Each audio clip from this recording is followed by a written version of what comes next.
Welcome to the session. మొన్న మనం sectors of the Indian economy టాపిక్ని అయితే మనం డిస్కస్ చేసుకున్నాం. సో దీంట్లో మనం చేసినటువంటి వీడియోలో మనకి రిక్వెస్ట్ ఏమొచ్చిందంటే కీ పాయింట్స్ నోట్స్ కావాలి అనేటువంటి రిక్వెస్ట్ వచ్చింది మనకి. So you can see here మనం కీ పాయింట్ నోట్స్ యాడ్ చేస్తున్నాం. First aspect what we looked at అంటే the sectors of the Indian economy మనం చూడటం జరిగింది. అందులో ఎకనామిక్ యాక్టివిటీస్, అట్లాగే మనం తర్వాత సెక్టర్స్ ఆఫ్ ద ఎకనామిక్ యాక్టివిటీస్ని ఏ విధంగా డివైడ్ చేసుకోవచ్చు, ప్రైమరీ, సెకండరీ, టెరిషియరీ, అవి కూడా మనం డిస్కస్ చేసుకున్నాం. దాంతోపాటు మనం తర్వాత ప్రైమరీ సెక్టర్ మనం ప్రైమరీ సెక్టర్ గురించి నేర్చుకున్నాం. ప్రైమరీ సెక్టర్లో ఏమేమి వస్తాయి ఏంటి అనేది మనం డిస్కస్ చేసుకున్నాం. దానికి ఎగ్జాంపుల్స్ కూడా ఇక్కడ మనకి ఇచ్చారు. అదేవిధంగా మనం తీసుకున్నట్లయితే నెక్స్ట్ సెకండరీ సెక్టర్లో మనకి ఏమేమి ఉన్నాయి ఏంటి అనేది కూడా మనం డిస్కస్ చేసుకున్నాం. అదేవిధంగా మనం తీసుకున్నట్లయితే నెక్స్ట్ మనకి డిఫరెంట్ సెక్టర్స్ గురించి మనం డిస్కస్ చేసుకున్నాం.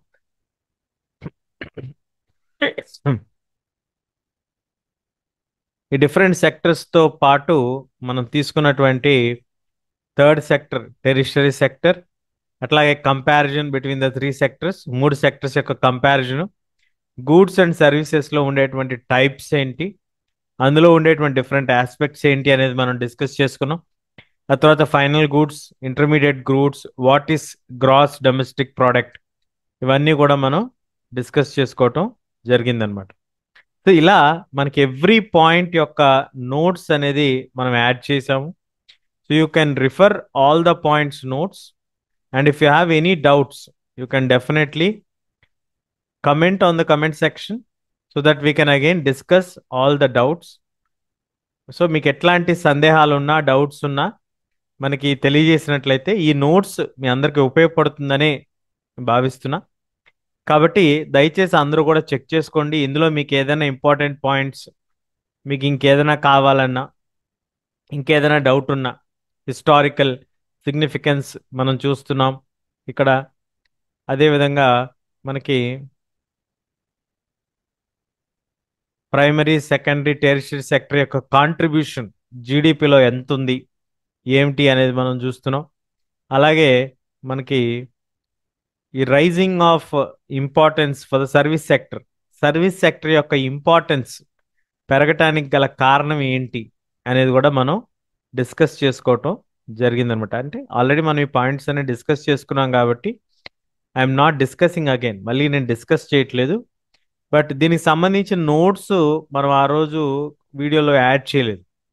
సో రిక్వెస్ట్ చేశారు కాబట్టి let us add the notes అని కూడా అనుకున్నాం.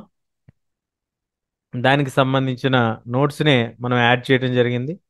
So reasons for the sector, అలాగే మనకి what are the most people, where are the most people employed sector ఒకటి, ఇవన్నీ కూడా మనకి different types of employment opportunities ఎట్లా ఉంటాయి ఏంటి అనేది కూడా మనం డిస్కస్ చేసుకున్నాం.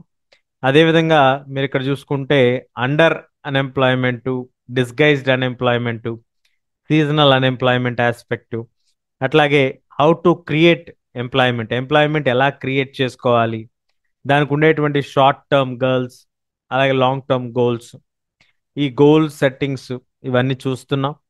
అట్లాగే మనకి Mahatma Gandhi National Rural Employment Guarantee Act, ఈ స్కీమ్ ద్వారా వచ్చినటువంటి బెనిఫిట్స్ ఏంటి, అసలు ఈ స్కీమ్ యొక్క లక్ష్యం ఏంటి, ఇవన్నీ కూడా మీరు ఇక్కడ క్లియర్గా చూడొచ్చు. మనకి ఇక్కడ ఇచ్చారు 100 days ఆఫ్ ఎంప్లాయ్మెంట్ గ్యారంటీ అనేది ఉంటుంది ఫర్ 625 days, 625 డిస్ట్రిక్ట్స్లో, 625 డిస్ట్రిక్ట్స్లో మనకి ప్రోగ్రామ్ అనేది ఇంప్లిమెంట్ చేయటం జరుగుతుంది. అదేవిధంగా మనం తీసుకున్నట్లయితే various ways to provide employment opportunities in the rural ఏరియాస్లో మనకి ఎలా వేరియస్ వేస్లో మనం ఎంప్లాయ్మెంట్ ఆపర్చునిటీ ప్రొవైడ్ చేయొచ్చు, ఎట్లాంటి అవకాశాలు ఉంటాయి. అదేవిధంగా మనం తీసుకున్నట్లయితే అగ్రికల్చర్ సెక్టర్లో మనం బెటర్ ఫెసిలిటీస్ ఎలా ప్రొవైడ్ చేయొచ్చు, అవి మనం ఇక్కడ డిస్కస్ చేసుకున్నాం. ఈ పాయింట్స్ ఇక్కడ యాడ్ చేయడం జరిగింది మీకు. సో ఇక్కడ మనం చూడొచ్చు వేరియస్ వేస్. అట్లాగే డివిజన్స్, మనకి సెక్టర్స్లో డివిజన్స్ ఎలా ఉంటాయి, ఆర్గనైజ్ సెక్టర్ అంటే ఏంటి, అన్ఆర్గనైజ్ సెక్టర్ అంటే ఏంటి, ఇవన్నీ కూడా మనం డిస్కస్ చేసుకున్నాం. దాంతోపాటు వీటి మధ్య ఉండేటువంటి డిఫరెన్సెస్ని కూడా ఒక టేబుల్ రూపంలో మీకు ఇవ్వటం జరిగింది, so that easily you can answer this one. అట్లా క్లియర్గా మీకు అన్ని పాయింట్స్ కూడా యాడ్ చేయడం జరిగింది as per your request. So kindly make a note. And why do workers in the unorganised sector need protection in issues like wages, safety and health అనేది కూడా మనం చూసాం. అలాగే how to protect the workers under unorganised సెక్టర్లో ఉన్నటువంటి వాళ్ళ పరిస్థితిని కూడా మనం డిస్కస్ చేసుకోవడం జరిగింది. సో డిఫరెంట్ సెక్టర్స్లో ఉండేటువంటి ఓనర్షిప్ ఎలా ఉంటుంది, ప్రైవేట్ ఓనర్షిప్ ఏంటి, పబ్లిక్ ఓనర్షిప్ ఏంటి, దానికి ఎగ్జాంపుల్స్, అలాగే ప్రైవేట్కి పబ్లిక్కి డిఫరెన్సెస్, ఇవన్నీ కూడా మనం ఇవ్వటం జరిగింది. అలాగే major problems faced by the farming sector, ఇవన్నీ కూడా మనం డిస్కస్ చేసుకున్నాం. So this is the notes for sectors and the Indian economy. So quickly have a look. This will help you for prepare well. మీకు ఎగ్జామినేషన్కి బాగా prepare అవడానికి ఇది బాగా ఉపయోగపడుతుందని నేను భావిస్తున్నాను. సో మీకు ఇంకా ఏదైనా సపోర్ట్ కావాలంటే దయచేసి కమెంట్ సెక్షన్లో తెలియజేయండి. Thank you. Bye bye.